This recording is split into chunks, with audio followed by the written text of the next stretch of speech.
PSI is the most used unit of pressure in the US. From basketballs to bicycle tires, most people use PSI as their air inflation measurement. But there can be confusion around the default meaning of PSI. PSI simply stands for pounds per square inch.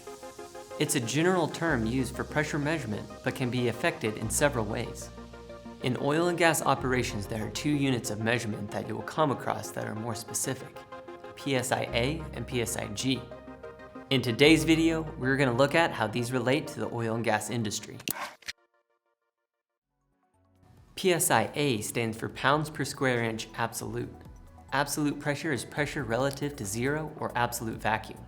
You may see PSIA used on engineering documents or P&IDs. PSIG stands for pounds per square inch gauge.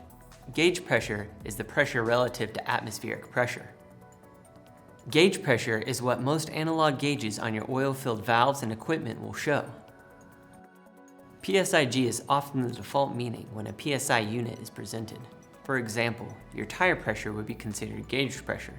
Likewise, the Kimray back pressure valve's gauge reads in PSIG.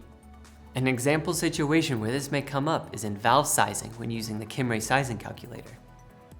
If you are referencing a P&ID and it uses PSIA as the unit, you will need to convert that to PSIG to size your valve or regulator appropriately. To convert from PSIA to PSIG, just add atmospheric pressure. At sea level, the pressure of the atmosphere is 14.7 psi, and unless you're at high altitude, this is a good estimate to use, even when you're not operating at sea level. We'll link below to a chart to help you determine atmospheric pressure at different elevations. With atmospheric pressure determined to be 14.7 psia, this gives us these simple formulas. To learn more oil and gas concepts, see our other videos, or check out our new podcast, Stuff You Should Know About Oil and Gas Production.